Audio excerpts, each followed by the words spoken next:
Good afternoon. My name is Jenica Dufresne, and today I will be sharing about my paper, and I'll be doing the presentation on the materials for simplification, amplification, and primary language support for ELs. My paper is divided up into the three sections: simplification, amplification, and primary language support. And at the beginning of my paper, I share about the goal of this assignment, which is to demonstrate mastery of course goals based on research into materials for teaching ELs in high school, because I'm a high school teacher. So in this paper, I focus on everything that is pertinent to this grade level, which is 9 through 12.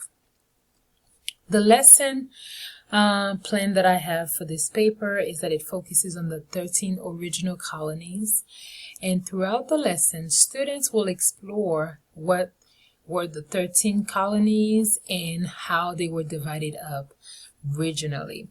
So the first part of the paper, which is the simplification section. In the simplification section, I provide a short paragraph to explain what simplification is. So we know that simplifications, we can provide simplifications for ELs in order to make the language more comprehensible, or to make the content that we're teaching more comprehensible. One way to provide students with bilingual picture dictionaries and allow them to use mobile translation apps, that those can be very helpful when teachers show the students how to properly use them, so that there's not an overuse there. So another way to simplify content for ELs is to simplify reading passages. So we know that, well, personally, I have been there because I came from another country. So for ELs, reading a passage that has too much extra information, it prevents them from focusing on the message, specifically when they are newcomers. Therefore, it's very good for teachers to take out the fluff and really provide students with the chunk part of the reading where they can focus. Visuals are very important because, as we know, there's one quote that says, "A picture worth 1,000 words," right? So visuals help ELs to comprehend things better. So include pictures and presentations, and have students use graphic organizers, help students in their organization skills as well. Well, I particularly like to use sentence starters depending on students' level, specifically when we're doing writing components. I'm not an ESL teacher, but I teach a language content, so I do that as well. There are several sites that can help teachers to differentiate the level of text complexity for ELs.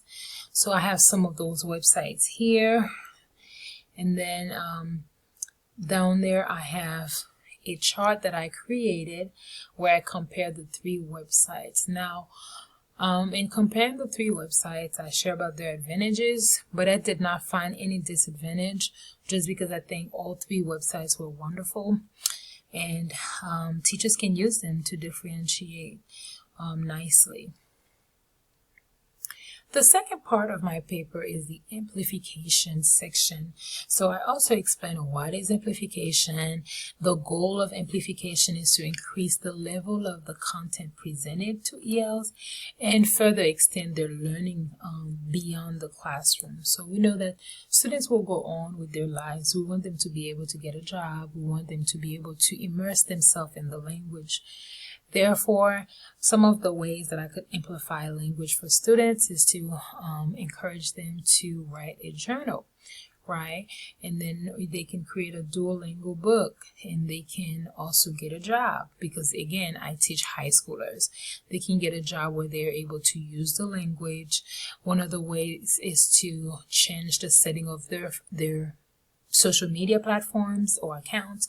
That way they can connect with the language in a more meaningful ways. Now down here, this is a part of the lesson that I focus on for my paper. So the 13 original colonies. So this should be 13 original colonies. So these are the 15 ways that I would teach it to my students. I would use PowerPoint. I would use take cards that students can use and learn different aspects of what the 13 colonies did, and then they could watch videos, and students can use we could do small group projects. There are a lot of things that they can use here. Like I have kinesthetic learning, students can move around and play with other students, but again with the hope of learning the assignment. Now the third and last section of the paper is the primary language support. The primary language support is done through translanguaging. So provided that the necessary procedures are followed, I would seek out bilingual parents and community leaders or volunteers who can spend at least 30 minutes in the classroom helping students. Various ways to find route to materials that cover the same plan and content delivery. NEL's primary language are to use iTranslate and Google Translate to help students who may not be literate in their home language. So when I researched these two platforms, they both can produce audio and can be read aloud by a computer or any device in some way. So I think that will be very helpful to the ELs. And a real-time interpretive software that I find is called NWAT Language. So the possibility of using the NWAT Language software in the classroom is that it will enable teachers to break the communication barrier by providing instructions in the home language, in the student home language. And also the danger of overusing this software could be that students rely heavily on this software and they're not encouraged to learn the language as they need to. So it is highly requested that teachers discourage students from relying on any type of software or applications, because we want students to be able to communicate without the help of these devices. So from at the beginning, as newcomers, they can use them, but progressively we want them to rely on the vocabulary that they have learned throughout their learning process.